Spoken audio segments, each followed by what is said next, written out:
Debate വിത്ത് സ്മൃതി പരുത്തിക്കാട്. സർക്കാർ ജീവനക്കാരെ കയ്യിലെടുത്തുകൊണ്ടാണ് ധനമന്ത്രി കെ.എൻ. ബാലഗോപാൽ ബജറ്റ് പ്രസംഗം തുടങ്ങിയത്. വികസന പദ്ധതികളിൽ ഊന്നിയുള്ള പ്രഖ്യാപനങ്ങൾ ആദ്യ ഭാഗത്ത്. പിന്നീട് കണ്ടത് ഭൂനികുതി മുതൽ കോടതി ഫീസ് വരെ കൂട്ടി അധിക വരുമാനം ലക്ഷ്യമിടുന്ന പല പ്രഖ്യാപനങ്ങളാണ്. 50% ഭൂനികുതി കൂട്ടിയത്. വയനാട് പുനരധിവാസത്തിന് നേരെ കേന്ദ്രം കണ്ണടച്ചപ്പോൾ സ്വന്തം നിലയ്ക്ക് 780 കോടി സർക്കാർ വകയിരുത്തി. തെരഞ്ഞെടുപ്പുകൾ മുന്നിൽ കണ്ട് സാമൂഹികക്ഷേമ പെൻഷൻ വർധനയുൾപ്പെടെ ഉണ്ടാകുമെന്ന് കരുതിയെങ്കിലും അതുണ്ടായില്ല. നവകേരള നിർമ്മാണത്തിന് ആക്കം കൂട്ടുമെന്ന് മുഖ്യമന്ത്രി പറയുമ്പോൾ പൊള്ളയായ ബജറ്റെന്ന് പ്രതിപക്ഷം കുറ്റപ്പെടുത്തുന്നു. വാരിക്കോരി പ്രഖ്യാപനങ്ങളില്ലാതെ സാമ്പത്തിക കുരുക്കിലെന്ന് യാഥാർത്ഥ്യം ബോധ്യപ്പെട്ടുള്ള ബജറ്റ് എന്ന് വേണം വിലയിരുത്താൻ. പ്രിയമോ പ്രായോഗികമോ എന്നതാണ് ചോദ്യം. അഡ്വക്കേറ്റ് എൻ ഷംസുദ്ദീൻ MLA മുസ്ലിം ലീഗിൽ നിന്നും, അഡ്വക്കേറ്റ് KS അരുൺകുമാർ CPM നിന്നും, അഡ്വക്കേറ്റ് VP ശ്രീപത്മനാഭൻ BJP നിന്നും, S ആദികേശവൻ സാമ്പത്തിക വിദഗ്ധൻ. ഞാൻ രാഷ്ട്രീയ ചർച്ചയിലേക്ക് പോകും മുമ്പ് ആദ്യം ശ്രീ ആദികേശവനിലേക്ക് പോവുകയാണ്. ശ്രീ ആദികേശവൻ, ഇന്നത്തെ ബജറ്റ് പ്രഖ്യാപനത്തെ ഒരു പ്രായോഗിക ബജറ്റ് പ്രഖ്യാപനമായിട്ടാണ് പൊതുവെ വിലയിരുത്തുന്നത്. അത് പ്രതിപക്ഷ സ്വഭാവമുള്ള, പ്രതിപക്ഷ പാർട്ടിയല്ല, പ്രതിപക്ഷ സ്വഭാവമുള്ളവർ പോലും ഇപ്പോൾ അങ്ങനെയൊരു പ്രതികരണത്തിലേക്ക് വന്നിട്ടുണ്ട്. ഒരു സാമ്പത്തിക വിദഗ്ധൻ എന്ന നിലയ്ക്ക് താങ്കൾ എങ്ങനെ കാണുന്നു? സ്മൃതി, എന്ത് തരത്തിൽപ്പെട്ടാന്നാണ് പറഞ്ഞത്? പ്രാക്ടിക്കലായിട്ടുള്ള കാര്യങ്ങൾ മാത്രം ഉൾക്കൊള്ളിച്ചുകൊണ്ടിട്ടുള്ള പ്രായോഗിക ബജറ്റാണോ? മനസ്സിലായി. അതായത് നമുക്കറിയാം, ഈ സർക്കാർ ശരിക്കും പറഞ്ഞാൽ ധനകാര്യ മാനേജ്മെൻറ്റിൽ ഒരു ക്രൈസിസ് ഇന്നും നിലനിൽക്കുന്നുണ്ട്. ആദ്യത്തെ 1-2 പാരഗ്രാഫിൽ ധനമന്ത്രി അതെല്ലാം മാറി, ഇനി പ്രശ്നങ്ങളൊന്നുമില്ല, ഫിസ്ക്കൽ മാനേജ്മെൻറ്റ് കാര്യക്ഷമമായിട്ട് നടത്താൻ സാധിച്ചു എന്നുള്ള ഒരു ടോണിൽ വളരെ പോസിറ്റീവായിട്ടാണ് പ്രസംഗം തുടങ്ങുന്നതെങ്കിലും നമുക്ക് ബഡ്ജറ്റിലെ അനൗൺസ്മെൻറ്റ്സ് എല്ലാം പോസിറ്റീവായിട്ടുള്ള കുറേ കാര്യങ്ങളുണ്ട്. അപ്പോൾ നമുക്ക് ആദ്യമേ നല്ല അനൗൺസ്മെൻറ്റ്സ് ഏതൊക്കെയാണെന്നുള്ളത് 1-2 പറഞ്ഞിട്ട് ഈ ബഡ്ജറ്റിലുള്ള പ്രായോഗികമായ പ്രശ്നത്തിനെക്കുറിച്ചും 1-2 പരാമർശം നടത്താമെന്ന് ഞാൻ വിചാരിക്കുന്നു. കുറേ അനൗൺസ്മെൻറ്റ്സ് ഉണ്ട്. അതായത് ഏറ്റവും പ്രധാനപ്പെട്ട ഒരു 4 എണ്ണം നാം എടുക്കുകയാണെന്നുണ്ടെങ്കിൽ സാധാരണക്കാർക്ക് ഗുണകരം ആയേക്കാവുന്ന സജഷനിൽ ഏറ്റവും പ്രധാനപ്പെട്ട ഒന്ന് കോപ്പറേറ്റീവ് ഹൗസിംഗ് സ്കീം. അതായത് ബോംബെ, ഡൽഹി പോലത്തെ സ്ഥലങ്ങളിൽ സാധാരണ ഒരു ഹൗസിംഗ് കോംപ്ലക്സ് ബിൽഡ് ചെയ്യുകയാണെന്നുണ്ടെങ്കിൽ ആദ്യമേ തന്നെ സൊസൈറ്റി ഫോം ചെയ്തിട്ട് പിന്നെ ഡെവലപ്പറിന് കൊടുക്കുന്നു, അതിനുശേഷം ബിൽഡിംഗ് അവിടെ കെട്ടിപ്പൊക്കുന്നു. ആ രീതിയിലുള്ള ഒരു സമീപനം ഇവിടെ വന്നിട്ടില്ല കേരളത്തിൽ. അപ്പോൾ അത് പ്രോത്സാഹിപ്പിക്കാനായിട്ട് സർക്കാർ ശ്രമിക്കും. ഞാനത് ആദ്യമായിട്ട് പറയാൻ കാരണം, ധനമന്ത്രി മീഡിയയോട് സംസാരിക്കുമ്പോൾ ഞാൻ കേൾക്കുകയുണ്ടായി, അതാണ് അദ്ദേഹത്തിന് ഒരുപക്ഷെ ഏറ്റവും ഇഷ്ടപ്പെട്ട പ്രഖ്യാപനം എന്ന് പറഞ്ഞതുകൊണ്ട് മാത്രം അത് പറയുന്നു. 20 കോടി രൂപ ഇൻട്രസ്റ്റ് സബ്വെൻഷന് വേണ്ടി അഫോർഡബിൾ ഹൗസിംഗ് ആണ്, സാധാരണക്കാർക്ക് വേണ്ടിയിട്ടുള്ള പാർപ്പിട സമുച്ചയങ്ങൾ കെട്ടിപ്പൊക്കാൻ വേണ്ടിയിട്ടുള്ള നീക്കിയിരിപ്പ് 20 കോടി, നല്ല കാര്യം. പിന്നെ തിരുവനന്തപുരം കോഴിക്കോട് മെട്രോ പ്രോജക്റ്റ് മുൻപോട്ട് പോകുമെന്ന് പറയുകയും തിരുവനന്തപുരത്തെ പ്രാരംഭ നടപടികൾ ഈ വർഷം തന്നെ തുടങ്ങും എന്ന് പറയുകയും ചെയ്തു, നല്ല കാര്യം. വിഴിഞ്ഞം, കൊല്ലം, പുനലൂർ, അതൊരു ഈ വികസന ത്രികോണ മേഖല എന്നുള്ള കോൺസെപ്റ്റിൽ നേരത്തെ അനൗൺസ് ചെയ്തതാണ്. പക്ഷേ അത് 1000 കോടി രൂപ കിഫ്ബി വഴി അനുവദിക്കുമെന്ന് പറഞ്ഞു. പിന്നെ ഗ്ലോബൽ കേപ്പബിലിറ്റി സെൻറ്റേഴ്സ് തമിഴ്നാട്ടിലും കർണാടകത്തിലുമൊക്കെ അന്താരാഷ്ട്ര ബഹുരാഷ്ട്ര കമ്പനികൾ അവരുടെ ബാക്ക് ഓഫീസ്, റിസർച്ച് സെൻറ്റർ പോലത്തെ സ്ഥാപനങ്ങളെല്ലാം ഇന്ത്യയിലേക്ക് കൊണ്ടുവരുന്നതിൻ്റെ ഭാഗമായിട്ട് ഈ ഗ്ലോബൽ കേപ്പബിലിറ്റി സെൻറ്റേഴ്സ് നല്ലവണ്ണം പുരോഗമിക്കുന്നുണ്ട് ആ സംസ്ഥാനങ്ങളിൽ. അത് ഇവിടെയും ആകർഷിക്കാനായിട്ടുള്ള നടപടികൾ സ്വീകരിക്കും എന്ന് പറഞ്ഞു.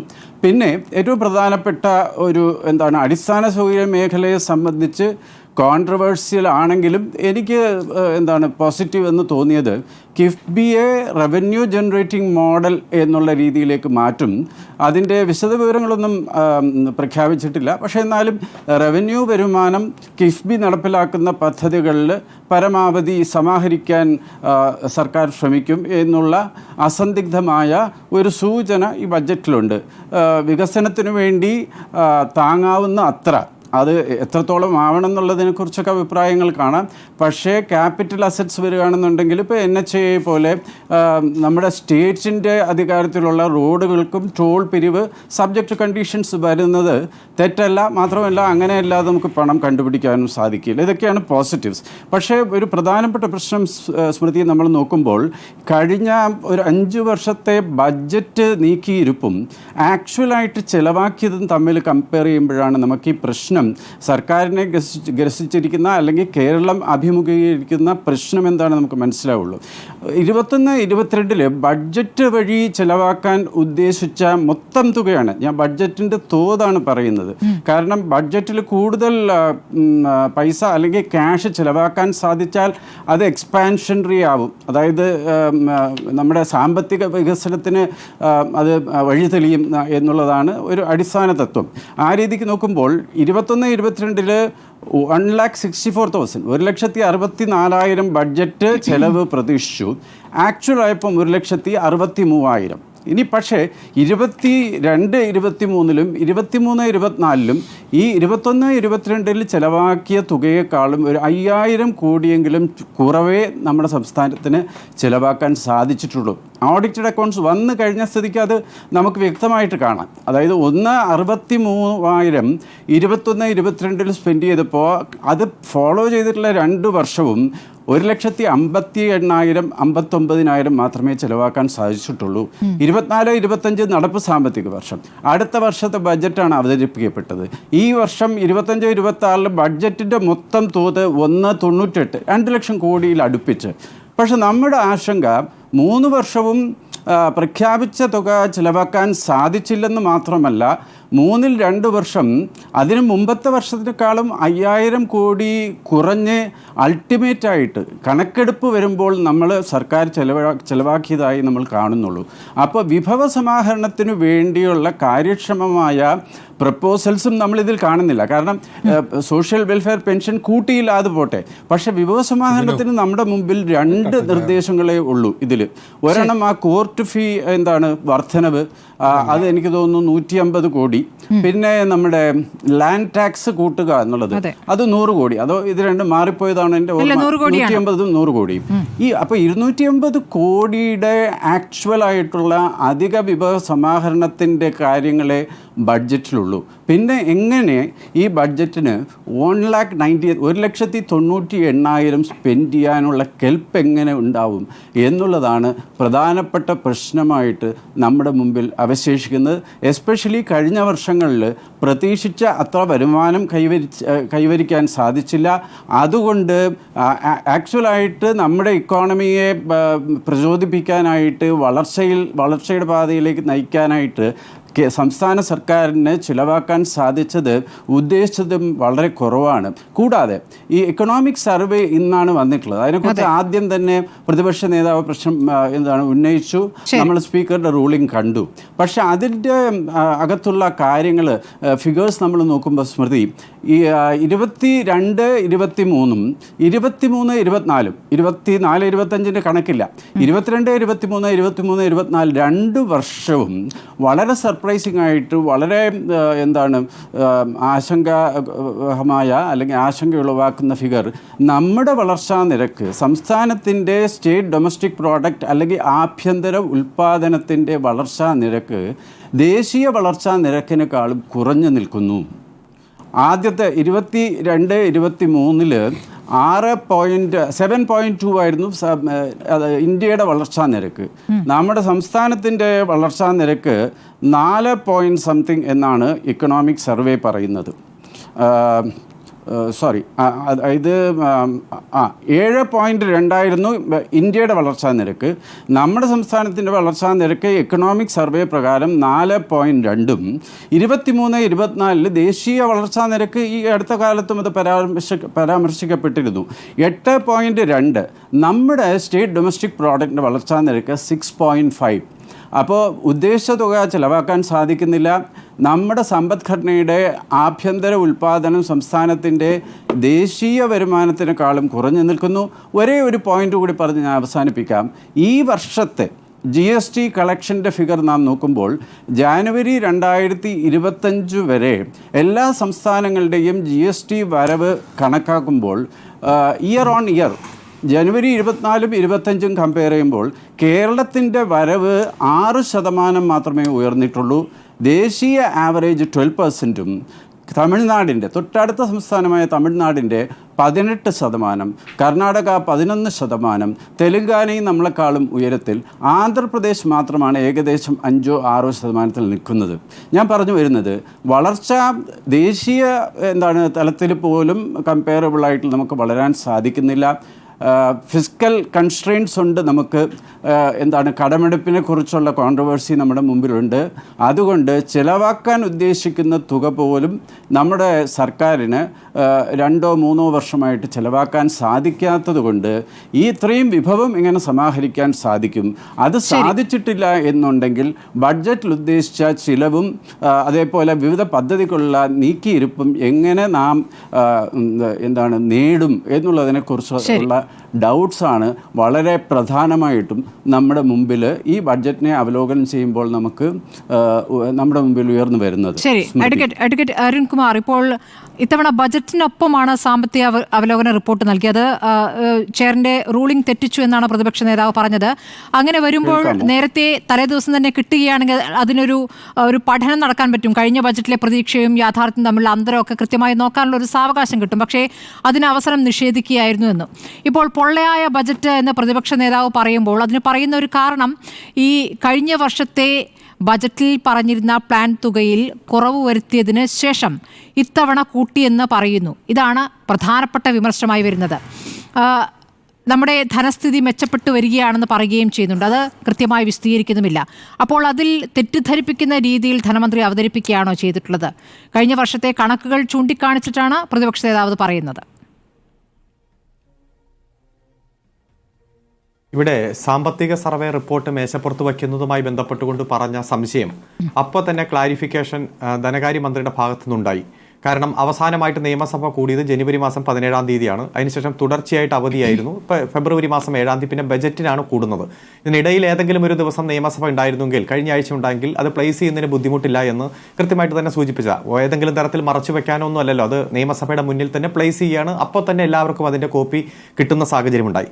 ഇവിടെ പൊള്ളയായ ബജറ്റ് അല്ലെങ്കിൽ വേണ്ടത്ര ഉള്ളടക്കമില്ലാത്ത ബജറ്റ് എന്നെല്ലാം പ്രതിപക്ഷം പറയുന്നത് ഒരാത്മാർത്ഥതയോടെയല്ല, സമൂഹത്തിൻ്റെ എല്ലാ വിഭാഗം ആളുകളെയും പരിഗണിക്കുന്ന തരത്തിലുള്ള വളരെ കൃത്യമായിട്ടുള്ള ബജറ്റ് തന്നെയാണ്.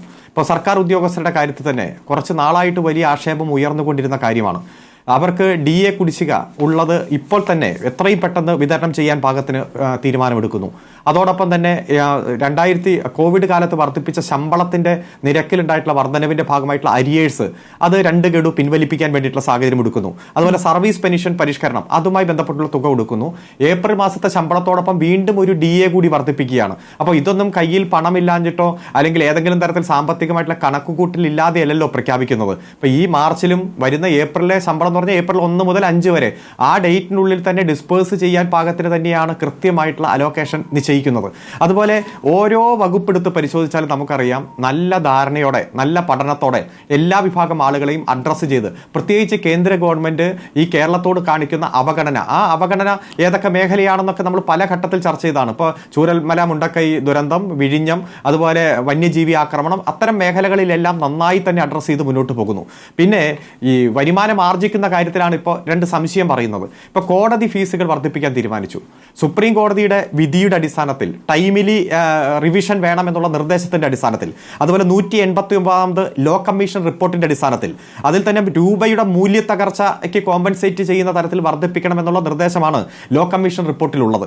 കഴിഞ്ഞ 20 വർഷമായി വർധനവില്ല. 2003-ലാണ് അവസാനമായിട്ടുള്ള വർധനവ്. അപ്പോൾ അതിന് ആനുപാതികമായിട്ടുള്ള വർധനവ് നടത്താൻ ഒരു റിട്ടയർഡ് ഹൈക്കോടതി ജഡ്ജിയെ തന്നെ കമ്മീഷൻ വച്ച് ഹൈക്കോടതിയുമായിട്ട് കൺസൾട്ട് ചെയ്യുന്നു, എല്ലാ സ്റ്റാറ്റ്യൂട്ടറി ബോഡിയായിട്ട് കൺസൾട്ട് ചെയ്യുന്നു, ഓൾ ബാർ അസോസിയേഷനായിട്ട് കൺസൾട്ട് ചെയ്യുന്നു, ബാർ കൗൺസിലായിട്ട് അതുപോലെ അഭിഭാഷക അസോസിയേഷനായിട്ട് ചർച്ച ചെയ്യുന്നു. അങ്ങനെ എല്ലാ വിഭാഗം ആളുകളോട് ചർച്ച ചെയ്തുണ്ടായ തീരുമാനത്തിന്റെ അടിസ്ഥാനത്തിൽ തന്നെയാണ് ഈ വർധനവുണ്ടായത്. അതുപോലെ നമ്മുടെ നികുതി, ഭൂമി നികുതിയുമായി ബന്ധപ്പെട്ടുകൊണ്ട് നമുക്കറിയാം എത്ര സെന്റിന് നികുതി അടയ്ക്കുമ്പോൾ കരച്ചീട്ട് എടുത്തു നോക്കിയാൽ നമുക്കറിയാം 50% വർദ്ധിപ്പിച്ചില്ലേ എന്ന് ചോദിക്കുമ്പോഴും നാമമാത്രമായിട്ടുള്ള വർധനവാണ് പ്രത്യക്ഷത്തിൽ ഉണ്ടാകുന്നത്. ഒരു ബജറ്റ് ആവുമ്പോൾ നികുതി വർദ്ധിപ്പിക്കാതെ നമുക്ക് എക്സ്പെൻഡിച്ചറിന്റെ കാര്യത്തിൽ നമുക്ക് ചിട്ടപ്പെടുത്താൻ കഴിയില്ല. അപ്പോൾ വലിയ സാമ്പത്തിക ബാധ്യത ജനങ്ങളുടെ മേൽ അടിച്ചേൽപ്പിക്കാതെ തന്നെയാണ്. പക്ഷെ പ്രതിപക്ഷത്തിന് ഇത് വിമർശിച്ചല്ലേ പറ്റൂ. ഒരു പ്രതിപക്ഷവും ബജറ്റ് നന്നായി എന്ന് പറയുന്ന കാര്യം നമ്മൾ കണ്ടില്ല. പക്ഷേ അവർ പറയുന്ന ഓരോ കാര്യം, ഏതു മേഖലയാണ് ഈ ബഡ്ജറ്റ് അഡ്രസ്സ് ചെയ്യാത്തത്? ഇപ്പോൾ പറയുന്ന റബ്ബറിന്റെ താങ്ങുവിലയുമായി ബന്ധപ്പെട്ടുകൊണ്ട് മാറ്റം വന്നില്ലല്ലോ എന്നാണ് പ്രതിപക്ഷ നേതാവ് പറഞ്ഞത്. റബ്ബറിന്റെ താങ്ങുവില കഴിഞ്ഞ ബജറ്റിൽ 180 രൂപയായിരിക്കുമ്പോൾ ഇപ്പൊ റബ്ബറിന്റെ വില 222 താങ്ങുവില എന്ന് പറഞ്ഞാൽ ഏറ്റവും താണ വിലയാണ്. ആ വിലയിൽ താഴെ പോകാതെയാണ് താങ്ങുവില ഉയർത്തുകയും താഴുകയും ചെയ്യുന്നത്. 1042 രൂപ താങ്ങുവിലയിൽ ഉയർന്നു നിൽക്കുമ്പോൾ പിന്നെ അതിലേക്ക് ഇടപെടേണ്ട കാര്യമില്ല. കാർഷിക മേഖലയെ നന്നായി അഡ്രസ് ചെയ്തിരിക്കുന്നു, വ്യവസായ മേഖലയെ നന്നായിട്ട് അഡ്രസ് ചെയ്തിരിക്കുന്നു. കോടതി നടപടികൾക്കുള്ള നികുതിയുടെ കാര്യത്തിലും ആ രണ്ട് നികുതികളും വാങ്ങിയത് കൊണ്ട് ഇപ്പോൾ സ്പെൻഡ് ചെയ്യുമെന്ന് പറഞ്ഞിരിക്കുന്ന തുകയിലേക്ക് എത്തിക്കാൻ പറ്റുമോ? ആ രണ്ട് നികുതി കൊണ്ട് സാധ്യമാകുമോ എന്ന ചോദ്യം ചോദിക്കുന്നുണ്ട്. അതുപോലെ ഇപ്പോൾ ഈ ക്ഷാമബത്തയുടെ കാര്യം പറയുന്നത് ഈ ചട്ടം 300 പ്രകാരം മുഖ്യമന്ത്രി നേരത്തെ നിയമസഭയിൽ പ്രഖ്യാപിച്ച കാര്യം തന്നെയാണ്. അപ്പോൾ അതിലൊരു പുതുതായ കാര്യമില്ല എന്ന് പറയുന്നു. സർക്കാർ ജീവനക്കാർ എപ്പോഴും താരതമ്യം ചെയ്യുന്നത് ഇപ്പോൾ കേന്ദ്ര സർക്കാരിന്റെ ബജറ്റുമായി ബന്ധപ്പെട്ടാണല്ലോ. കേന്ദ്ര സർക്കാരിൽ നിന്നും വലിയ രീതിയിലുള്ള നികുതി ഇളവ് വന്നിരിക്കുന്നു, ആദായ നികുതി ഇളവ് വന്നിരിക്കുന്നു. അപ്പോൾ സംസ്ഥാന സർക്കാരിൽ നിന്ന് ഇനി എന്താണ് കിട്ടുക എന്ന് ഉറ്റുനോക്കി അപ്പോൾ ഇവിടെ ഒന്നുമില്ല എന്ന താരതമ്യത്തിലേക്ക് പോകുന്നു. ഇല്ല, ശ്രീ എസ് ആദികേശവൻ പറഞ്ഞത് അദ്ദേഹം GDP ആയിട്ടാണ് താരതമ്യപ്പെടുത്തുന്നത്. ഇപ്പൊ രാജ്യത്തിന്റെ GDP ഇത്ര, സംസ്ഥാനത്തിന്റെ GDP ഇത്ര എന്ന രൂപത്തിൽ തന്നെയാണ്. ഈ കേന്ദ്രത്തിന്റെ ഒരു പ്രശ്നം GDP ഉയർന്നു നിൽക്കുമ്പോഴും ഉള്ളവനും ഇല്ലാത്തവനും തമ്മിലുള്ള അന്തരം വളരെ വലുതാണ്. ഇപ്പൊ 100 രൂപ വർധനവ്, ആ 100 രൂപ വർധനവിൽ ഒരു 90 രൂപ ചിലപ്പോൾ 1-2 പേരുടെ ആയിരിക്കും, ബാക്കി 10 രൂപയുടെ വർധനവായിരിക്കും ബാക്കി 98 പേരുടെ. അത്തരത്തിലുള്ള അസമത്വം കേന്ദ്ര ഗവൺമെന്റുമായി ബന്ധപ്പെട്ടുകൊണ്ട് നിലനിൽക്കുകയാണ്. കോർപ്പറേറ്റുകൾ നമുക്കറിയാം, 600 സ്ഥാനത്തിരുന്ന കോർപ്പറേറ്റ് 1 സ്ഥാനത്തെത്തിയതും എല്ലാ സമ്പത്ത് കേന്ദ്രീകരണം കുറെ കോർപ്പറേറ്റിന്റെ കയ്യിലാണ്. കേരളത്തിൽ പക്ഷേ സമ്പത്തിന്റെ ആ വിതരണമായാലും കേന്ദ്രീകരണമായാലും അത് ഇൻഡിവിജ്വലാണ്. അതായത് ആളോഹരി വരുമാനത്തിൽ എല്ലാവർക്കും ഈക്വൽ, പരമാവധി ആളുകൾക്ക് ഈക്വൽ എന്ന രൂപത്തിലേക്ക് വരുന്നു. സമ്പത്തിന്റെ വിതരണമാണെങ്കിലും ആളോഹരിയിൽ ബാലൻസ് ചെയ്തു പോകുന്നു എന്നതുകൊണ്ട് കേരളത്തിന്റെ ഒരു സുസ്ഥിര വികസനമാണെന്ന് നമുക്ക് കാണാൻ കഴിയും. അത്തരത്തിൽ വരുമ്പോൾ ഇപ്പോൾ 100 രൂപ കേരളം കൃത്യമായിട്ട് ഉണ്ടാക്കുമ്പോൾ അതിൽ 63 രൂപയും കേരളത്തിൽ നിന്ന് തന്നെ കളക്ട് ചെയ്യുകയാണ്. കേന്ദ്രത്തിന്റെ സംഭാവന 37 ഉള്ളൂ. മറ്റ് സംസ്ഥാനങ്ങൾക്കൊന്നും ആ ശരാശരിയില്ല. അതുകൊണ്ട് അടുത്ത കാലത്ത് നികുതി കളക്ഷന്റെ കാര്യത്തിൽ GST വിഹിതം പിരിക്കുന്നതിന്റെ കാര്യത്തിലുമെല്ലാം ഒരു സ്വയം പര്യാപ്തം നേടാനും ഓരോ വർഷം മുന്നോട്ട് പോകുമ്പോഴും നമുക്ക് മുന്നോട്ട് പോകാൻ കഴിഞ്ഞതിന്റെ ഭാഗമായിട്ടാണ് ഇന്ന് ബജറ്റ് പ്രസംഗം തുടങ്ങുമ്പോൾ തന്നെ ധനകാര്യമന്ത്രി പറഞ്ഞത് വളരെയധികം വലിയ കണക്കുകൾ ഇവിടെ കാണിക്കുമ്പോൾ ആ കണക്കുകൾക്ക് എന്താണ് അർത്ഥം? ബജറ്റ് പ്രഖ്യാപനങ്ങളിലെ കണക്കുകൾക്ക് എന്താണ് അർത്ഥം എന്നൊരു ചോദ്യം ഉയരുന്നുണ്ട്. കാരണം ലൈഫ് മിഷൻ ഇപ്പോൾ 1160 കോടി വകയിരുത്തുകയാണ്. കഴിഞ്ഞ വർഷം 692 കോടി അനുവദിച്ചിരുന്നു. അപ്പോൾ നോക്കുമ്പോൾ ഒറ്റയടിക്ക് നോക്കുമ്പോൾ അയ്യോ ഇത്രയധികം തുക കൂട്ടിയല്ലോ എന്ന് ആശ്വസിക്കാം. പക്ഷേ അങ്ങനെയല്ല. കഴിഞ്ഞ തവണ ചെലവഴിച്ചത് വെറും 25%. സാമൂഹ്യ സുരക്ഷാ പദ്ധതിക്ക് ഇപ്പോൾ 100 കോടി, കഴിഞ്ഞ വർഷത്തേക്കാൾ ഇരട്ടിയാണല്ലോ. 50 കോടിയുടെ വർധനയുണ്ടായിട്ടുണ്ട്. കഴിഞ്ഞ തവണ പക്ഷേ ചെലവഴിച്ചത് 20%. അപ്പോൾ പിന്നെ എന്താണ് ഈ ബജറ്റിലെ പ്രഖ്യാപനങ്ങൾ കൊണ്ട് അർത്ഥം?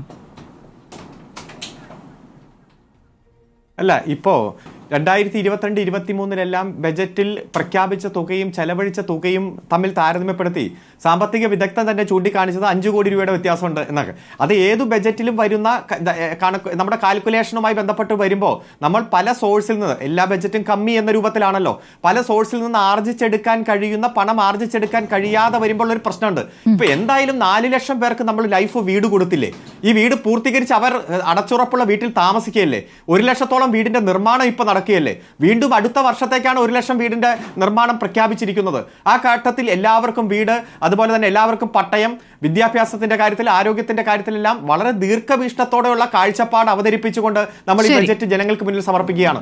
ഈ ഘട്ടത്തിൽ 2 തവണ, ഒന്ന് പെൻഷൻ ഫണ്ട് ബോർഡുമായി ബന്ധപ്പെട്ടുകൊണ്ടും കിഫ്ബിയുമായി ബന്ധപ്പെട്ടുകൊണ്ടുമുള്ള നിയന്ത്രണങ്ങൾ ഇല്ലായിരുന്നുവെങ്കിൽ ഈ കഴിഞ്ഞ 3 വർഷം ഒരു സാമ്പത്തിക പ്രശ്നവും കേരളത്തെ ബാധിക്കില്ല.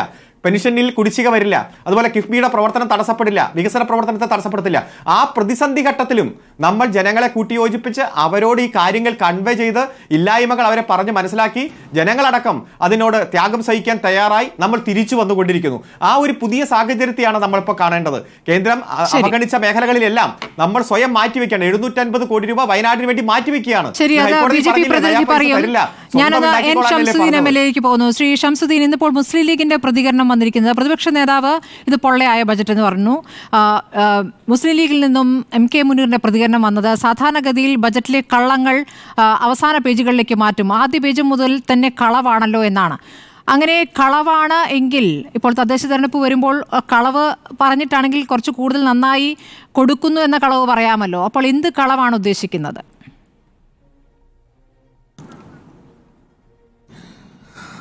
അല്ല, ഈ കഴിഞ്ഞ ബഡ്ജറ്റ് പ്രഖ്യാപനം വായിച്ചു നോക്കിയാൽ അറിയാം, അന്ന് വായിച്ചതൊക്കെ ഇതുപോലെ കുറേ ജലരേഖകളാണ്, കുറേ പദ്ധതികൾ. ഇപ്പോൾ ഇവിടെ ഇതിൽ പ്രഖ്യാപിച്ചതുപോലെ ഓരോന്നിനു വേണ്ടി നീക്കി വെച്ചിട്ടുള്ള സംഖ്യ സംബന്ധിച്ചിട്ടുള്ള ആ കാര്യങ്ങൾ കഴിഞ്ഞ ബഡ്ജറ്റുകൾ പരിശോധിച്ചാൽ അത് കൃത്യമായിട്ട് നമുക്ക് കാണാൻ സാധിക്കും.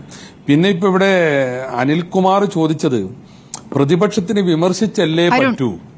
അതെ, പ്രതിപക്ഷം വിമർശിക്കാൻ വേണ്ടി വിമർശിക്കല്ല. സോറി, അരുൺകുമാർ ചോദിച്ചത് പ്രതിപക്ഷത്തിന് വിമർശിച്ചല്ലേ പറ്റൂന്ന്. അതിന്റെ തിരിച്ചുള്ള സംഗതി എന്താ വെച്ചാൽ അദ്ദേഹത്തിന് ഇതിനെ ന്യായീകരിച്ചല്ലേ പറ്റൂ.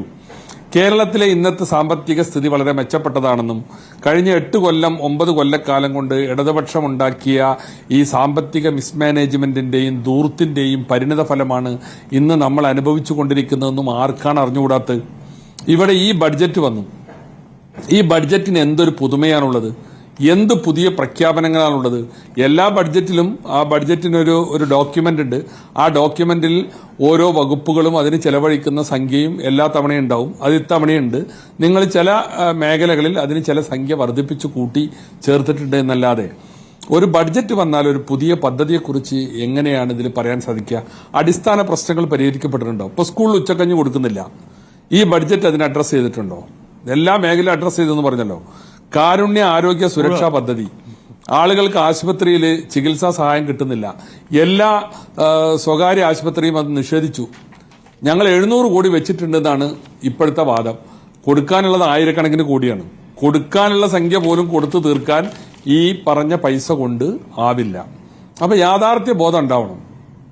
ഇവിടെ പിന്നെ പറഞ്ഞു പല കമ്മീഷനുകളുടെയും ശുപാർശ പ്രകാരമാണ് കോടതി വ്യവഹാരങ്ങളുടെ ഫീസ് വർദ്ധിപ്പിച്ചതെന്ന്.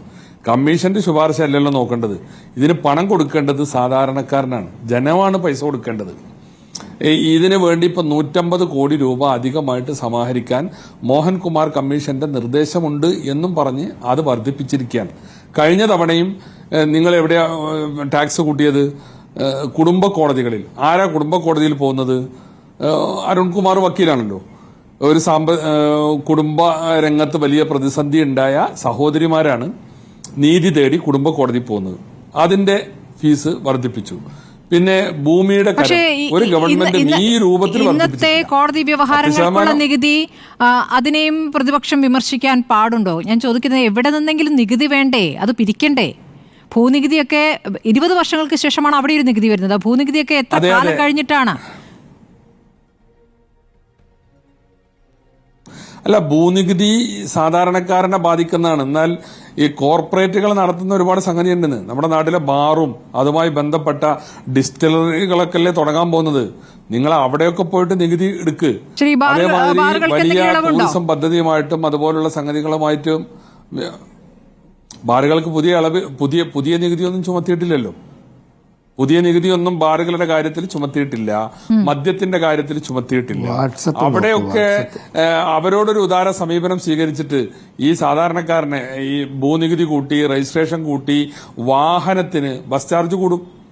അതുപോലെ തന്നെ നമ്മൾ വിളിച്ചു പോകുന്ന, ഹയർ ചെയ്ത് പോകുന്ന വാഹനങ്ങൾക്ക് ഇനി നികുതി കൂടും.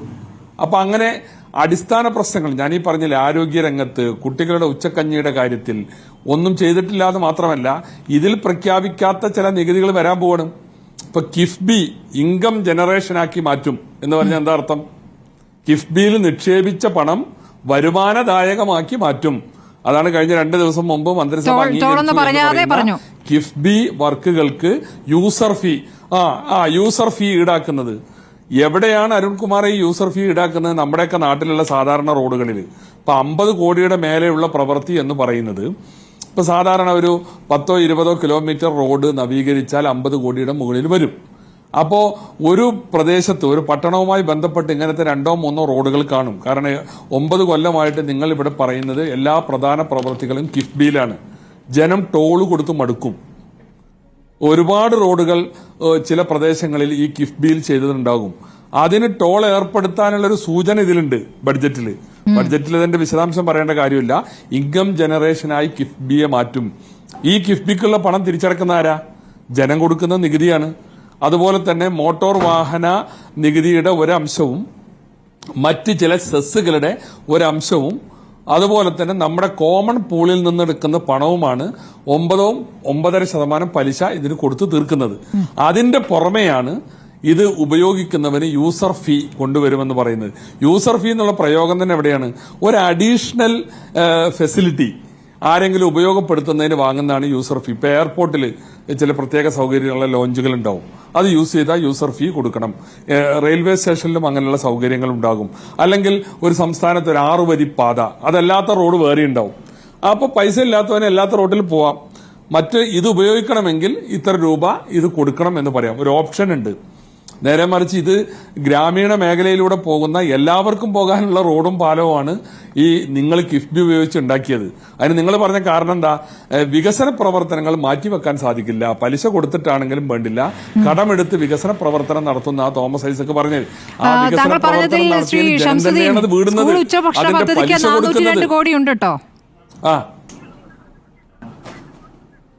402 കോടി കൊണ്ട് എവിടെ എത്താൻ പോകുന്നില്ല. ഇപ്പൊ നാട്ടിലെ മാഷന്മാരൊക്കെ പറയുന്നത് ഞങ്ങൾ HM ആകുന്നില്ല എന്ന് പറഞ്ഞിട്ട് എല്ലാരും എഴുതി കൊടുക്കാം.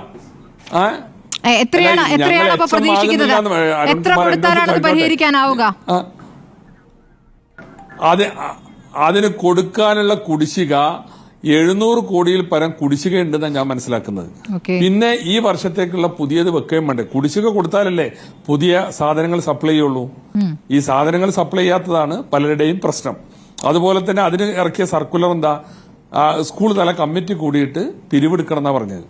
പിരിവെടുത്തിട്ട് സ്കൂളിൽ വെച്ചിട്ട് കഞ്ഞി കൊടുക്കണ്ടല്ലോ, അല്ലെങ്കിൽ ഉച്ചഭക്ഷണം കൊടുക്കണ്ടല്ലോ. അപ്പൊ അങ്ങനെ ഞാൻ പറഞ്ഞില്ലേ കാസ്പിന്റെ കാര്യം, ആരോഗ്യ സുരക്ഷാ പദ്ധതി നിലച്ചു. കാർഡ് പ്രകാരം ആരോഗ്യ ഇൻഷുറൻസ് കാർഡ് പ്രകാരമുള്ള ചികിത്സ ആരോഗ്യ മേഖലയ്ക്കാണ് ഏറ്റവും കൂടുതൽ നീക്കിയിരിപ്പ് കേട്ടോ. ഇതിൽ എന്ത് പുതിയ പദ്ധതികളാണ് ആരോഗ്യ മേഖലയിലേക്കാണ് ഏറ്റവും കൂടുതൽ നീക്കിയിരിപ്പ്. അല്ല, എന്നിട്ട് നമ്മുടെ ആരോഗ്യ സ്ഥാപനങ്ങളുടെ സ്ഥിതി എന്താണ്? പണം അങ്ങോട്ട് അനുവദിക്കുന്നില്ല. മരുന്നില്ലാത്ത ആശുപത്രികളാണ്, ഡോക്ടർമാരില്ല, മറ്റ് സൗകര്യങ്ങളില്ല. അല്ല കഴിഞ്ഞ ഇത് ബഡ്ജറ്റ് എന്ന് പറയുന്നത് ഇന്ന് മുതൽ തുടങ്ങലല്ലോ, ഇതൊരു പ്രോസസ്സിന്റെ തുടർച്ചയാണ്. അപ്പോൾ ഒരു ബഡ്ജറ്റ് വരുമ്പോൾ ചില പുതിയ ഉണർവുകൾ സമൂഹത്തിൽ ഉണ്ടാവണം. ഒരു സാമ്പത്തിക മാന്ദ്യമുണ്ടെങ്കിൽ ഒരു സാമ്പത്തിക പാക്കേജ് വേണം. ഇവിടെ ജീവനക്കാർക്ക് കൊടുത്തു എന്ന് പറയുന്നത് എന്താണ്? അവരുടെ PF-ൽ ലയിപ്പിക്കുകയാണ്. നാളെ തന്നെ കൊടുക്കില്ല. അവർക്ക് കിട്ടേണ്ട പണം PF-ൽ ലയിപ്പിക്കുകയാണ്. പിന്നീട് അപേക്ഷകൾക്കനുസരിച്ച് അത് പിന്നീട് റിലീസ് ചെയ്താൽ മതി. അതുപോലെ ഒരു ഗഡു മാത്രമാണ് ഇപ്പോൾ പണമായിട്ട് കൊടുക്കുന്നത്. അങ്ങനെ എല്ലാ മേഖലയിലും ഇപ്പൊ കഴിഞ്ഞ കാലങ്ങളിലൊക്കെ ബഡ്ജറ്റ് വന്നാൽ ഏതെങ്കിലും ഒരു മേഖലയിൽ അതിന്റെ ഉണർവ് പ്രകടമാണ്. ഇപ്പോൾ ഉമ്മൻചാണ്ടിയുടെ കാലത്ത് ബഡ്ജറ്റ് വന്നപ്പോൾ എല്ലാ മണ്ഡലങ്ങളിലും സർക്കാർ കോളേജുകൾ അതൊരു ബഡ്ജറ്റിലെ പ്രഖ്യാപനമായിരുന്നു. MLA-മാർക്ക് ആസ്തി വികസന ഫണ്ട് ഇപ്പോഴും ഉണ്ടത്, പക്ഷെ അന്ന് പ്രഖ്യാപിച്ചതാണ്. ഇപ്പോൾ 10-12 കൊല്ലമായിട്ട് അതിലൊന്നൊരു വർധനവ് പോലും വരുത്തിയിട്ടില്ല. ശരി, ധനമന്ത്രി ഏതായാലും പറഞ്ഞത് നമ്മൾ സാമ്പത്തിക സ്ഥിതി മെച്ചപ്പെടുന്നു, കടം കുറയുന്നു എന്ന് പറഞ്ഞാൽ വല്ലാതെ അങ്ങ് അഭിവൃദ്ധിപ്പെട്ടു എന്ന അർത്ഥമില്ല എന്ന് ധനമന്ത്രി പറയുന്നുണ്ട്.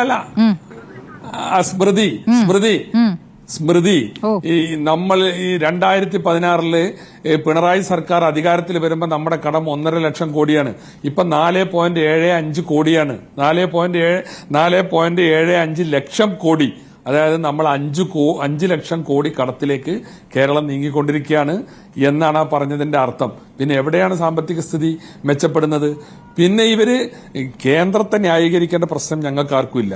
ഇപ്പോ സംസ്ഥാനത്തിന്റെ താല്പര്യത്തിന്റെ കൂടെ ഞങ്ങൾ എപ്പോഴും നിന്നിട്ടുണ്ട്. അത് ഈ ബഡ്ജറ്റിലും പറഞ്ഞു. 16ാം ധനകാര്യ കമ്മീഷൻ കേരളത്തിൽ വന്നു. ഞങ്ങളുടെ പാർട്ടിയെ പ്രതിനിധീകരിച്ച് ഞാനാ പോയത്. ഞങ്ങൾ പറഞ്ഞ എന്താ? കേന്ദ്രം സമാഹരിക്കുന്ന നികുതിയിൽ നിന്ന് 50% സംസ്ഥാനങ്ങൾ കൊടുക്കണം. പക്ഷെ ഇവിടെ ഇത് ഇടതുപക്ഷ ഗവൺമെന്റ് കൈകാര്യം ചെയ്തതിന്റെ പൊള്ളത്തരങ്ങളാണ് ഞങ്ങൾ പറയുന്നത്. സംസ്ഥാനങ്ങൾ ഇതൊരു ഫെഡറൽ സിസ്റ്റമാണ്. സമാഹരിക്കുന്ന നികുതിയുടെ 30% താഴെയാണ് കഴിഞ്ഞ തവണ കൊടുത്തത്. ശരി, അത് പോരാ, 41 കൊടുക്കണമെന്ന് നിർദ്ദേശമുണ്ട് ധനകാര്യ കമ്മീഷന്റെ മുമ്പിൽ. ഞങ്ങളിപ്പോൾ പറയുന്നത് 50 കൊടുക്കണം. അതുപോലെ തന്നെ സെസ്സും സർചാർജും കേന്ദ്രം സ്വീകരിക്കുന്നത് കേരളത്തിന് കൊടുക്കുന്നില്ല, ഒരു സ്റ്റേറ്റിനും കൊടുക്കുന്നില്ല. അത് കൊടുക്കാതിരിക്കരുത്, അതിന്റെ വിഹിതം കൂടി കൊടുക്കണം എന്ന് സ്റ്റേറ്റിന് വേണ്ടി വാദിക്കുന്നവരാണ് ഞങ്ങൾ. 16ാം ധനകാര്യ കമ്മീഷന്റെ മുമ്പിൽ ഈ സംസ്ഥാനത്തെ എല്ലാ പാർട്ടികളും അങ്ങനെ വാദിച്ചു, പ്രതിപക്ഷ പാർട്ടികൾ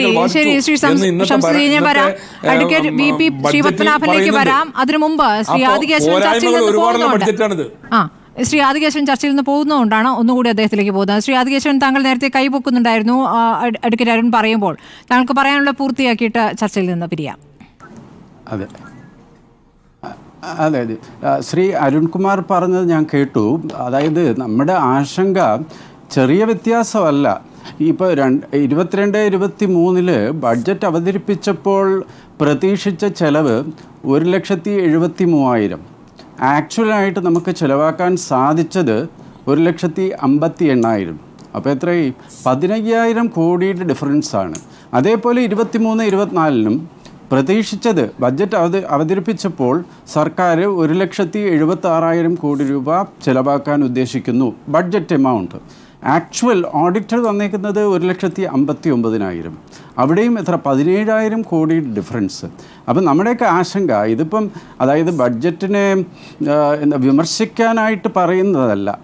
കഴിഞ്ഞ വർഷങ്ങളിലെ റെക്കോർഡിൻ്റെ അടിസ്ഥാനത്തിൽ നമ്മുടെ ഈ വർഷത്തെ അതുപോലെ 24-25 നടപ്പ് സാമ്പത്തിക വർഷവും ബഡ്ജറ്റിൽ ഉദ്ദേശിച്ച തുക 1,84,000, 1,84,000.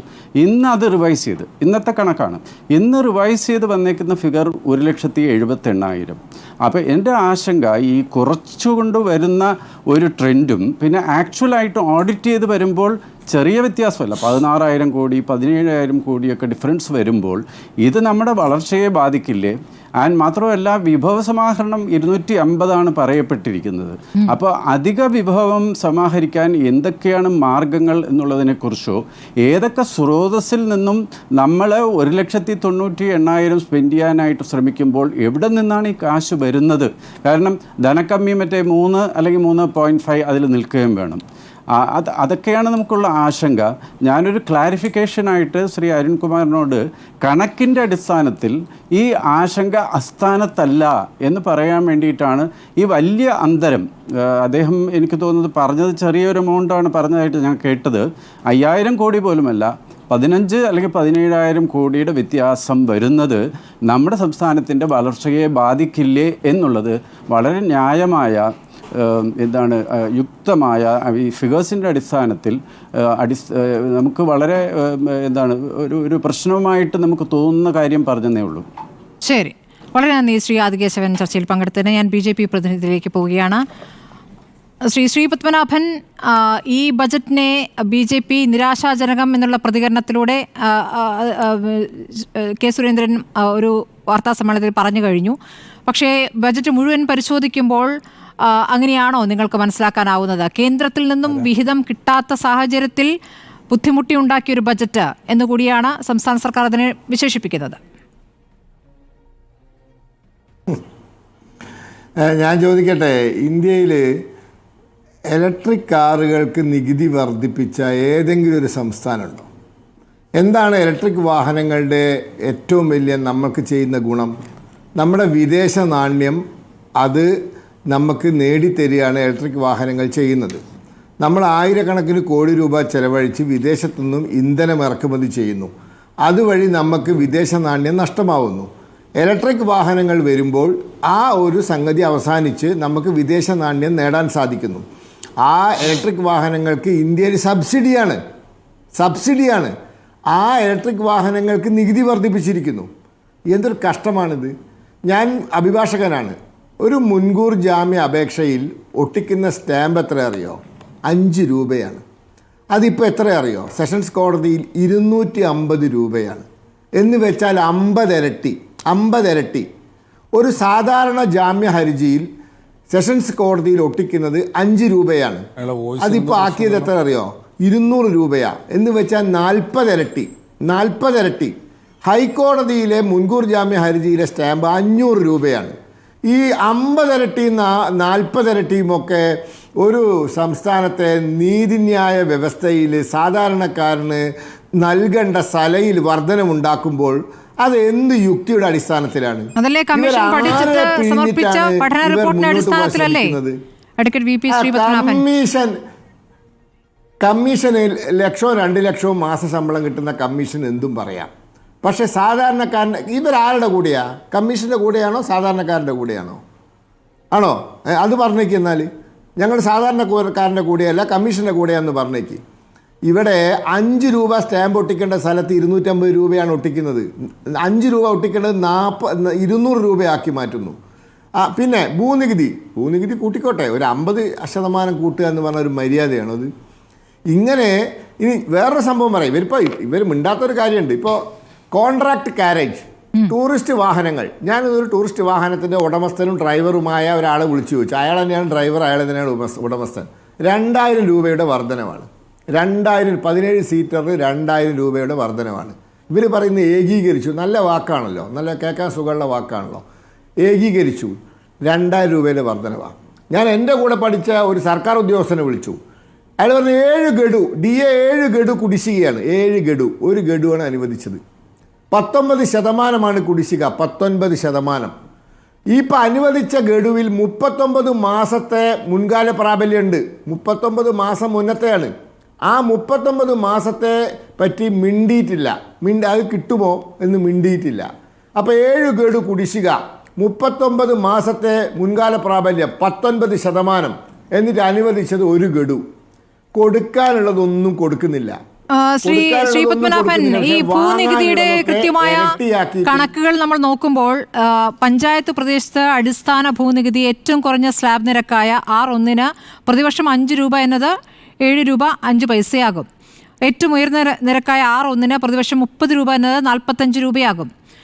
അങ്ങനെ നോക്കുമ്പോൾ ഈ വലിയൊരു വർധന എന്ന് പറയാം. മുനിസിപ്പൽ കോർപ്പറേഷൻ പ്രദേശത്ത് 1 രൂപ 62 പൈസ എന്ന് 1.626 വരെ പ്രതിവർഷം 20 രൂപയായിരുന്നത് 30 രൂപയായി വർദ്ധിക്കുന്നു. അതൊക്കെ ഒരു വലിയ വർധനയായി കാണിക്കാമോ? അല്ല, ഞാൻ പറയുന്നത് ഏത് വർധനവും വലിയ വർധനവല്ല. പക്ഷെ അതിന് യുക്തി വേണം. 1 രൂപയുടെ സാധനം 1.5 രൂപയാക്കുന്നത് യുക്തിയല്ല. 1 രൂപയുടെ സാധനം 1.10 1.15 ആക്കാം. ഇവിടെ ബസ് ചാർജ് വർദ്ധിപ്പിക്കുന്നത് 50% ആണോ? ഇവിടെ പെട്രോൾ ചാർജ് വർദ്ധിപ്പിക്കുന്നത് 50% ആണോ? ഇവിടെ സാധാരണക്കാരൻ നിത്യോപയോഗ സാധനങ്ങളുടെ വില വർധനവ് 50% ആണോ റേഷൻ കടയിലൂടെ കൊടുക്കുന്നത്? സ്വകാര്യ മാർക്കറ്റ് കിട്ടുന്നത് പലതായിരിക്കും. പക്ഷേ രാജ്യത്ത് സർക്കാർ ഒരു സംഗതിയുടെ വില വർദ്ധിപ്പിക്കുമ്പോൾ അതിനൊരു യുക്തി വേണം. അത് ചെയ്യുന്നത് ഗവൺമെൻറ്റാണ്. 10%, 15% ഒക്കെ മനസ്സിലാക്കാം. ഇത് 50% വർധനവ്. കോടതിയിൽ 200% അല്ല 40%, 50% വർധനവ്. അതുപോലെ തന്നെ 8,000 രൂപ നികുതി അടയ്ക്കേണ്ട കോൺട്രാക്ട് കാരേജ് 17 സീറ്ററുകാരൻ എന്നെ ഇന്ന് വിളിച്ച് പറഞ്ഞത് ഞാൻ നാളെ മുതൽ അടുത്ത ഏപ്രിൽ 1-ാം തീയതി മുതൽ 10,000 രൂപ കൊടുക്കണം. 2,000 രൂപയുടെ വർധനവാണ്. ഇങ്ങനെ വർധനവുണ്ടാക്കുന്നവർ DA 7 കുടിശ്ശികയുള്ളപ്പോൾ 1 കുടിശ്ശികയാണ് കൊടുക്കുന്നത്. 39 മാസത്തെ കാലാവധി മുൻകാല പ്രാബല്യത്തെപ്പറ്റി മിണ്ടുന്നില്ല. അപ്പം അതാണ് ഞാൻ പറഞ്ഞത്. പോട്ടെ, ഇലക്ട്രിക് വാഹനങ്ങൾക്ക് നികുതി കൂട്ടുന്നു. ഞാൻ ചോദിക്കട്ടെ, ഇവർ എന്ത് യുക്തിയാണ് ഇത് സാധാരണക്കാരൻ്റെ സർക്കാരാണോ? അതാ അവിടെ ചോദ്യം അതാണ്. ഇത് സാധാരണക്കാരൻ്റെ സർക്കാരാണോ? അപ്പോൾ കിട്ടാനുള്ളതൊക്കെ വർദ്ധിപ്പിച്ച് വാങ്ങുകയും കൊടുക്കാനുള്ളതൊന്നും മര്യാദയ്ക്ക് കൊടുക്കാതിരിക്കുകയും ചെയ്യുന്ന ബഡ്ജറ്റാണ്. ഇനി പോട്ടെ, കേന്ദ്ര ബഡ്ജറ്റിനെ കുറ്റം പറഞ്ഞവരാണല്ലോ ഇവർ.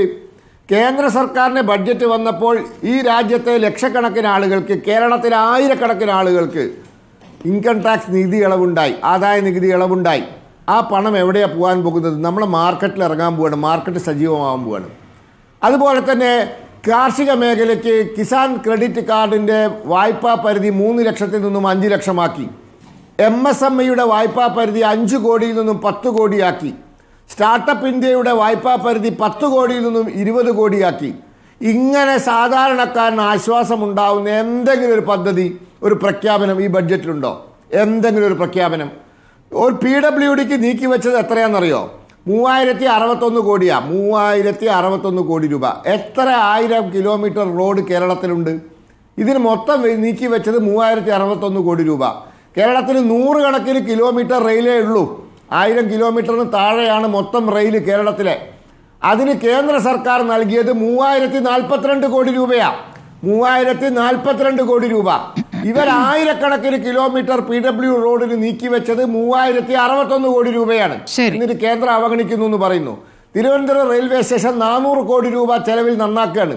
കൊല്ലം റെയിൽവേ സ്റ്റേഷൻ 400 കോടി രൂപ ചെലവിൽ നന്നാക്കുകയാണ്. Kozhikode, Ernakulam south, Ernakulam north, Shoranur, Thrissur, Kasaragod, Payyanur 35 railway സ്റ്റേഷനുകൾ വടകര ഉൾപ്പെടെ 100 കണക്കിന് കോടി രൂപ ചെലവാക്കി നന്നാക്കുമ്പോൾ PWDന് മൊത്തം നീക്കി വെച്ചത് 3061 കോടി രൂപയാണ്. പോട്ടെ, ക്യാപിറ്റൽ ഇൻവെസ്റ്റ്മെന്റ് എത്രയാ? ക്യാപിറ്റൽ ഇൻവെസ്റ്റ്മെന്റ് 16,000 കോടി രൂപ, 9%. ഈ സർക്കാർ എവിടേക്കാ പോകുന്നത്? ഈ കേരളത്തെ എവിടേക്കാ കൊണ്ടുപോകുന്നത്? ഇതൊക്കെ മനസ്സിലാക്കും ഇവിടുത്തെ സാധാരണക്കാരന്. തൊട്ടേനും പിടിച്ചതിനും ഒക്കെ മറുപടി അഡ്വക്കേറ്റ് അരുൺകുമാർ, ഇപ്പോൾ ശ്രീ പത്മനാഭൻ ചൂണ്ടിക്കാണിച്ച കാര്യങ്ങളുണ്ടല്ലോ. ഇപ്പോൾ നികുതി വർധന എന്ന് പറയുന്നത് ചെറിയ തോതിലല്ല. ഇപ്പോൾ ഈ കോടതി വ്യവഹാരങ്ങൾക്ക് 5 രൂപയിൽ നിന്ന് 250 രൂപയാക്കുന്നതിനെ എങ്ങനെയാണ് ന്യായീകരിക്കാനാവുക? അതുപോലെ തന്നെ ഇലക്ട്രിക് വാഹനങ്ങൾ എന്ന് പറയുന്നത് സബ്സിഡി നിരക്കിൽ ലഭിക്കുന്നതാണ്. അപ്പോൾ അതിന് നികുതി ചുമത്തുക എന്നത് ന്യായീകരിക്കാവുന്നതാണോ? അതിലാദ്യം മറുപടി. ഇതിലിപ്പോ ബഹുമാനപ്പെട്ട BJPയുടെ പ്രതിനിധി പറഞ്ഞത്, സാധാരണക്കാർ കോടതി പോയിട്ട് ഒരു മുൻകൂർ ജാമ്യം കൊടുത്താൽ എന്തിനാ ഈ മുൻകൂർ ജാമ്യം കൊടുക്കണേ? ഒരു നോൺ ബെയിലബിൾ ഒഫൻസിൽ പ്രതിയാകണം. ജാമ്യം കിട്ടാൻ സാധ്യതയില്ലാത്ത, നിയമപരമായി കിട്ടില്ലാത്ത കൊലപാതകം, ബലാത്സംഗം, തട്ടിക്കൊണ്ടുപോകൽ, കവർച്ച, അത്തരത്തിൽ ഉള്ള ജാമ്യം കിട്ടാത്ത വകുപ്പിനാണല്ലോ മുൻകൂർ ജാമ്യം കൊടുക്കണേ. ആ മുൻകൂർ ജാമ്യം കൊടുക്കാൻ പോകുന്നയാള് സെഷൻസ് കോടതിയിൽ 250 രൂപ ഫീസ് അടയ്ക്കണം എന്ന് പറയുന്നത് മഹാ അപരാധമായി പോയി എന്നാണ് പറഞ്ഞത്. അതുകൊണ്ട് സാധാരണക്കാർ ഇങ്ങനെ നിരന്തരം ക്രിമിനൽ കേസിൽ പ്രതിയായിട്ട് മുൻകൂർ ജാമ്യത്തിലൊന്നും പോകുന്നില്ല മിസ്റ്റർ ശ്രീപത്മനാഭൻ. അതുകൊണ്ട് ഇത് ഞാൻ ആദ്യം സൂചിപ്പിച്ചല്ലോ, ലോ കമ്മീഷൻ റിപ്പോർട്ട് 189ാമത് ലോ കമ്മീഷൻ റിപ്പോർട്ടാണ്. രൂപയുടെ മൂല്യത്തകർച്ചയ്ക്ക് തുല്യമായിട്ടുള്ള കോമ്പൻസേഷൻ നിശ്ചയിക്കണമെന്നത്. അതുകൊണ്ട് സുപ്രീം കോടതി ടൈമിലി റിമിഷൻ വേണമെന്നാണ് പറഞ്ഞത്. 20 കൊല്ലമായിട്ട് വർധനവില്ല. ആ 20 കൊല്ലമായിട്ട് വർധനവില്ലാത്തത് ഒരു നോൺ ജാമ്യമില്ലാ വകുപ്പിൽ പ്രതിയായ ഒരാൾ ജാമ്യാപേക്ഷ കൊടുക്കാൻ 250 രൂപ ആ പൈസ ഉണ്ടാക്കണമല്ലോ എന്ന് വിചാരിച്ചെങ്കിൽ അയാൾ കുറ്റകൃത്യം ചെയ്യാതിരിക്കും, ആവർത്തിക്കാതിരിക്കും.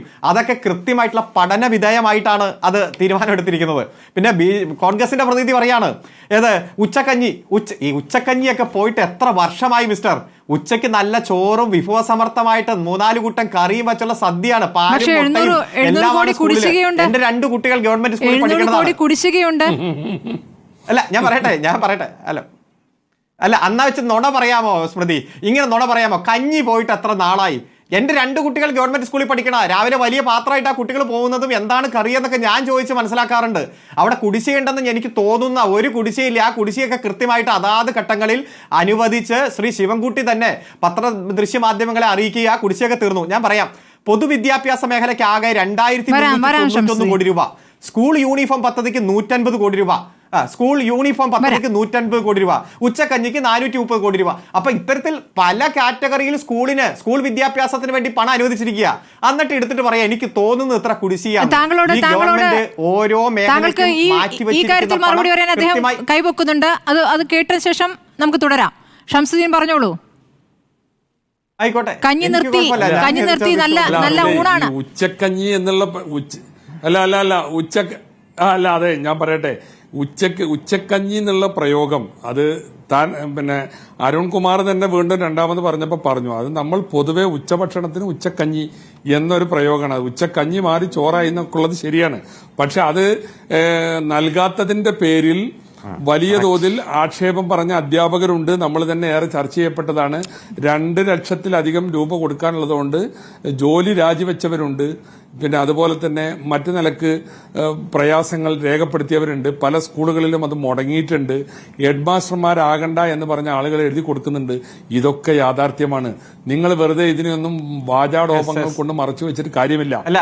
ഇപ്പൊ വെച്ച പണം എന്നതാണ് എന്റെ വാദം. ഇവിടെ 1-ാം തീയതി കൊടുക്കുന്ന ശമ്പളം, 1-ാം തീയതി കൊടുക്കുന്ന ശമ്പളം 3-ാം തീയതി ആയപ്പോ വലിയ തരത്തിൽ ശമ്പള കുടിശ്ശികയായി എന്ന് പറഞ്ഞ് വലിയ സമരം പ്രഖ്യാപിച്ചവരും നിരവധി തവണ ചർച്ച സംഘടിപ്പിച്ചൊക്കെ നമ്മുടെ മുന്നിലുണ്ട്. 1-2 ദിവസമൊക്കെ വൈകി, ചിലപ്പോൾ ഒരാഴ്ച വൈകിട്ടുണ്ടാവും. അതുപോലെ ഉച്ചയ്ക്ക് ഉള്ള ഭക്ഷണം കൊടുക്കുന്ന തുകയിൽ അനുവദിക്കുന്ന കാര്യത്തിൽ ഡിലേ വന്നിട്ടുണ്ടാവും. പക്ഷെ ഇതൊക്കെ അതാത് സമയത്ത് സാമ്പത്തിക പ്രതിസന്ധിയെ തരണം ചെയ്ത് ബഹുദൂരം നമുക്ക് മുന്നോട്ട് പോകാൻ കഴിഞ്ഞു.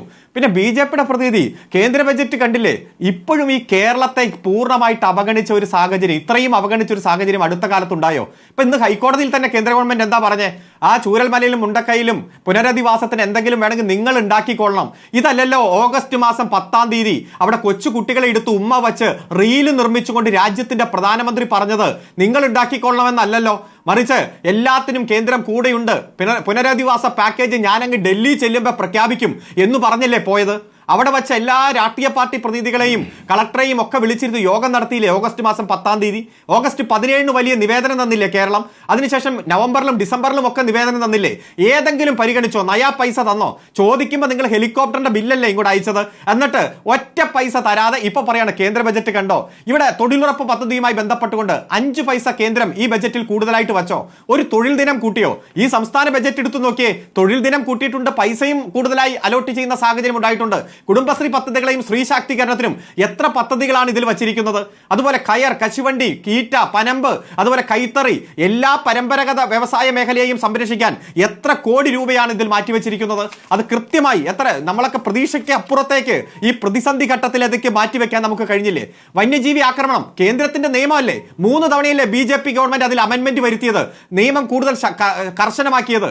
ഇവിടെ അതിനുവേണ്ടി വരെ പണം മാറ്റിവെക്കുകയാണ്. അപ്പോ ഈ ബജറ്റിൽ ഞങ്ങൾ കുറെ കൊടുത്തു, അതല്ല ഇവിടെയാണ് സംസ്ഥാന ഗവൺമെന്റ് ആണ് കൊടുക്കാത്തത് എന്ന രൂപത്തിൽ. പിന്നെ എന്താ പറഞ്ഞേ?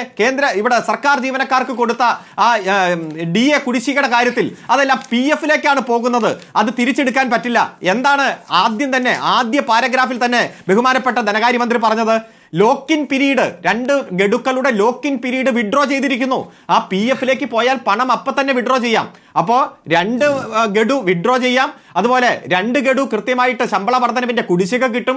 1 ഗഡു ഇപ്പൊ ഏപ്രിൽ കിട്ടും. അപ്പൊ സർക്കാർ ജീവനക്കാരെ സംബന്ധിച്ചിടത്തോളം ഇപ്പൊ ഈ UDF-ന്റെ സംഘടനയുടെ നേതാക്കന്മാർ വരെ നല്ല അഭിപ്രായം പറഞ്ഞുകൊണ്ട് ഇന്ന് ആഹ്ലാദ പ്രകടനം നടത്തുന്നതിന് യോജിച്ചില്ലെങ്കിലും കൂടെ നിൽക്കുന്ന സാഹചര്യം നമ്മൾ കണ്ടു. അപ്പൊ എല്ലാ വിഭാഗം ആളുകളെയും അഡ്രസ് ചെയ്ത ബജറ്റാണ്. ഇതൊരു വലിയ സാമ്പത്തിക പ്രതിസന്ധിയുടെ ആ ഘട്ടത്തിൽ നിന്നുകൊണ്ടല്ലേ നമ്മൾ ഇതിനെ തരണം ചെയ്യുന്നത്. ഇനിയും ചർച്ച നടക്കട്ടെ. പറഞ്ഞുകൊണ്ടാണ് ധനമന്ത്രി തുടങ്ങുന്നത്. അതെ എല്ലാം അതെ അതുകൊണ്ടാണല്ലോ സാമ്പത്തിക പ്രതിസന്ധിയിൽ നിന്ന് കരചേരി. ഇന്ന് തന്നെ രാവിലെ ഇന്റർവ്യൂവിൽ അദ്ദേഹം എന്താ പറഞ്ഞത്? ഇവിടത്തെ സാമൂഹ്യ യാഥാർത്ഥ്യങ്ങൾ തിരിച്ചറിഞ്ഞുകൊണ്ട് വേണം മാധ്യമങ്ങൾ അടക്കം ഈ ബഡ്ജറ്റിനെ വിലയിരുത്താൻ. നമുക്ക് വലിയ വാഗ്ദാനങ്ങൾ നിരവധി കൊടുത്തിട്ട് അത് പാലിക്കാൻ പറ്റാത്ത സാഹചര്യം വരാൻ പാടില്ല. അതുകൊണ്ട് ഈ പ്രതിസന്ധി ഘട്ടത്തിൽ നിന്നുകൊണ്ട് നമുക്ക് ഇത് ചെയ്യണം. ഇപ്പൊ സുപ്രീം കോടതിയിൽ ഒരു കേസ് നിൽക്കുക ഭരണഘടനാ ബെഞ്ചിൽ. എന്താണ്? കിഫ്ബിക്ക് വരുമാനമില്ല, കിഫ്ബിക്ക് റവന്യൂ ഇൻകം ഇല്ല.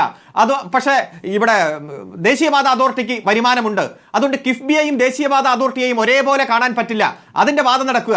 അപ്പൊ ഇവിടെ കേരള ഗവൺമെന്റ് ഒരു തീരുമാനം എടുക്കുന്നു. ദേശീയപാത അതോറിറ്റി പ്രവർത്തിക്കുന്നത് കിഫ്ബി പോലെ തന്നെയാണ്, പക്ഷെ അവർക്ക് ഇൻകം ജനറേറ്റർ ആണ്.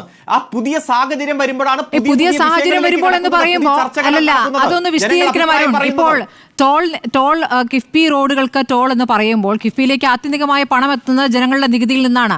ഇപ്പോൾ വലിയ റോഡുകൾക്കല്ല, സാധാരണ റോഡുകൾക്കും നികുതി കൊടുക്കേണ്ട ഒരു അവസ്ഥയിലേക്ക് സാധാരണ ജനങ്ങൾ പോകുന്നത് അംഗീകരിക്കാൻ പറ്റുന്ന കാര്യമാണോ? ഇല്ല, അത്തരത്തിലൊരു ടോൾ എന്നുള്ള ആശയമൊന്നും ഇല്ല. യൂസർ ഫീ എന്നുള്ള ഒരു ആശയം മുന്നോട്ട് വയ്ക്കുന്നു. ഇപ്പൊ UDF തന്നെ സമ്മതിക്കുന്നു 35,000 കോടി രൂപയുടെ വികസനം കിഫ്ബി മൂലം കഴിഞ്ഞ 9 വർഷമായി കേരളത്തിൽ നടന്നു. ഈ ഇന്നലെ മിനിങ്ങാന്നും ചർച്ചകളിലെല്ലാം കോൺഗ്രസിന്റെ പ്രതിനിധികൾ തന്നെ പറഞ്ഞു. ഇപ്പൊ ബഹുമാനപ്പെട്ട MLA ഉണ്ട്. ആ MLA-യുടെ മണ്ഡലത്തിൽ തന്നെ കിഫ്ബി മൂലം എത്ര വികസന പ്രവർത്തനം നടന്നിട്ടുണ്ടാവും? സ്കൂളായിട്ടും ആശുപത്രിയായിട്ടും. MLA പറഞ്ഞില്ല, ഡോക്ടർ ഇല്ല, ആയുർവേദ മേഖലയിൽ പ്രശ്നങ്ങളാണ്. ആലോചിച്ച് നോക്കിയേ. കിഫ്ബി പദ്ധതി പ്രകാരം എന്തൊക്കെ വികസന പ്രവർത്തനങ്ങൾ നടന്നിരിക്കുന്നു? ഈ എറണാകുളം ജനറൽ ആശുപത്രിയിൽ യൂസഫിയും ടോളും തമ്മിലുള്ള വ്യത്യാസം എന്താണെന്ന് കൂടി ആരും പറഞ്ഞു തരണം എനിക്ക്. ശരി, നിങ്ങളുടെ ഈ 9 കൊല്ലക്കാലം എല്ലാ വികസന പദ്ധതികളും നിങ്ങൾ കിഫ്ബി വഴിയാണ് നടത്തിയത്. അപ്പൊ എല്ലാ മണ്ഡലത്തിലും നടന്ന വികസന പ്രവർത്തനങ്ങൾ കിഫ്ബി ഉപയോഗിച്ചാണ്. അതിന് പ്രത്യേകമായി കിഫ്ബി കൊണ്ട് എന്തെല്ലാം നടന്നു എന്ന് പറയുന്നതിൽ അർത്ഥമില്ല. കാരണം കഴിഞ്ഞ കാലങ്ങളിൽ കിഫ്ബി ഇല്ലാത്ത സമയത്തും റോഡുകളുടെയും പാലങ്ങളുടെയും ഒക്കെ പണി നടന്നിട്ടുണ്ട്. കഴിഞ്ഞ UDF ഗവൺമെന്റിന്റെ കാലത്ത് അവസാനമായിട്ട് അന്ന് 5 പാലങ്ങൾ ആ 5 കൊല്ലം കൊണ്ട് അന്നത്തെ PWD ഡിപ്പാർട്ട്മെന്റ് ഉണ്ടാക്കിയിട്ടുണ്ട്. അങ്ങനെ ഓരോ മേഖലയിലും ആ പ്രവർത്തനങ്ങൾ നടന്നിട്ടുണ്ട്. എല്ലാം നിങ്ങളെ കാലത്ത് പണമില്ല, അതുകൊണ്ട് കടമെടുത്ത് കിഫ്ബി വഴിയെ നടത്തൂ എന്ന് പറഞ്ഞപ്പോൾ കിഫ്ബി പദ്ധതികളായി. ഇവിടെ നിങ്ങൾ പറഞ്ഞ 35,000 ശരിയല്ല. ഇന്ന് ബഡ്ജറ്റിൽ തന്നെ പറയുന്നത് 28,000 കോടിയാണ് ഇതിനകം കിഫ്ബി വിനിയോഗിച്ചത് എന്നാണ് പറയുന്നത്. 70,000 കോടിയാണ് സമാഹരിക്കാൻ പദ്ധതികൾ പ്രഖ്യാപിച്ചത്. പക്ഷേ ഇതിനകം കൊടുത്തത് 28,000 കോടിയാണ്. എത്ര കൊല്ലം കൊണ്ട്? 9 കൊല്ലം കൊണ്ട്. കഴിഞ്ഞ കാല ഗവൺമെന്റുകൾ LDF ആകട്ടെ UDF ആകട്ടെ ഓരോ കൊല്ലവും നടത്തിയ വികസന പദ്ധതികൾ അത് ഡിവൈഡ് ചെയ്ത് നോക്കൂ 9 കൊല്ലമായിട്ട്. അപ്പൊ കിഫ്ബി വലിയൊരു വിപ്ലവം നടത്തി പറയുന്നത് ശരിയല്ല. അതിന്റെ ഭാരം പേറേണ്ടി വരുന്നത് ഈ സ്റ്റേറ്റ് ആണ്. ശരി, അരുൺ മറുപടി വിശദമായി പറയാം. അരുൺ മറുപടി പറയാം. കിഫ്ബി ടോൾ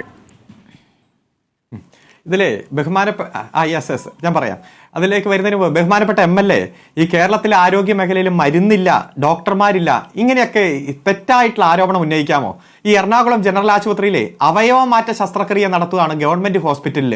അതുപോലെ കൊച്ചിൻ ക്യാൻസർ സെന്റർ അടക്കം ഈ കാലത്ത് എത്ര വലിയ നേട്ടങ്ങളാണ് കൊയ്തുകൊണ്ടിരിക്കുന്നത്. 1431 കോടി രൂപയാണ് മാറ്റിവെച്ചത്.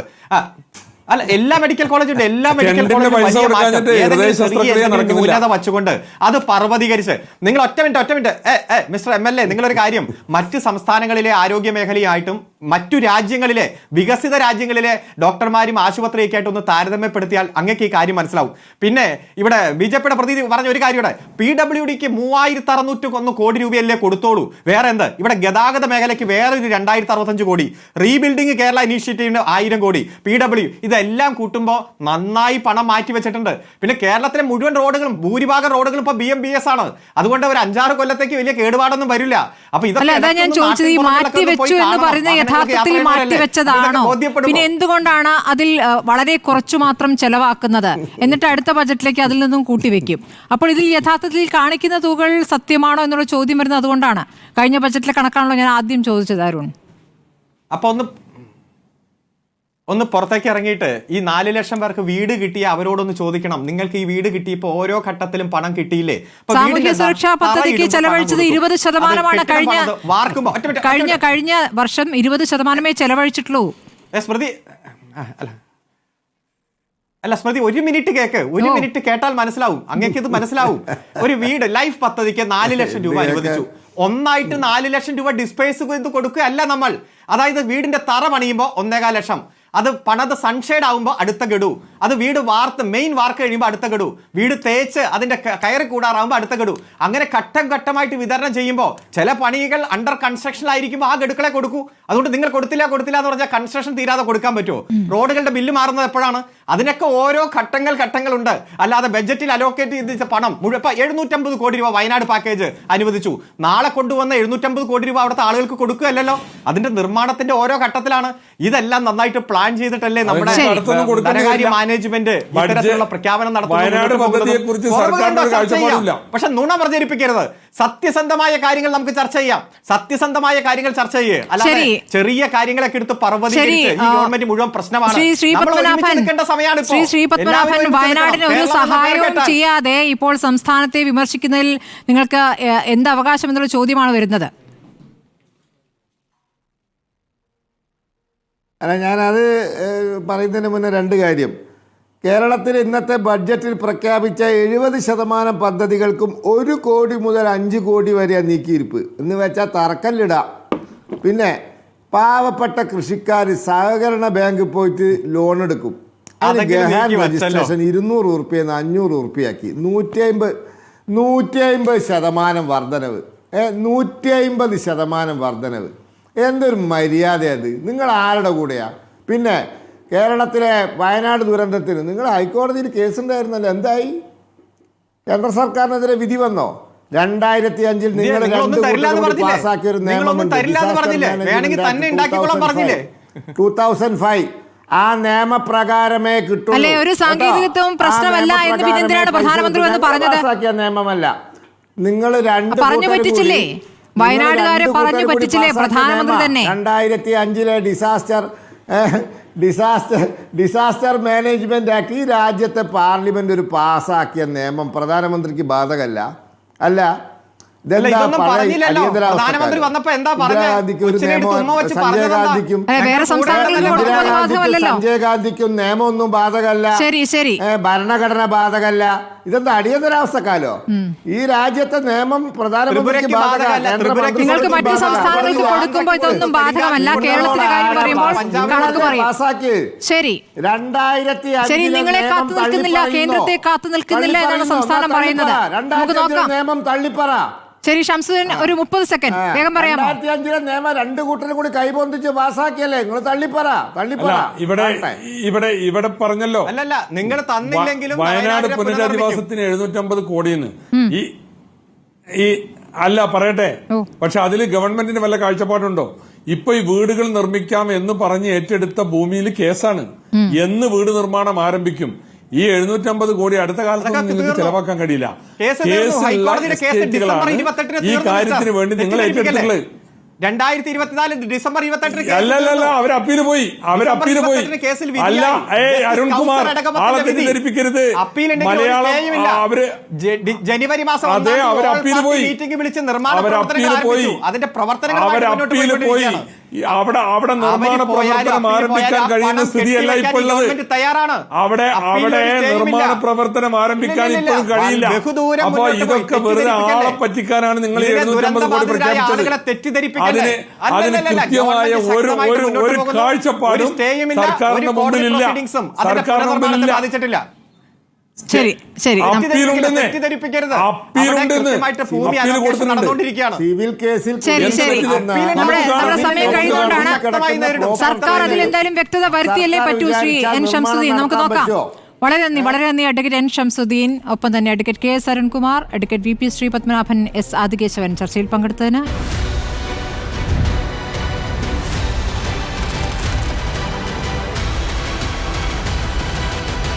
ഡിബേറ്റ് വിത്ത് സ്മൃതി പരുത്തിക്കാട്.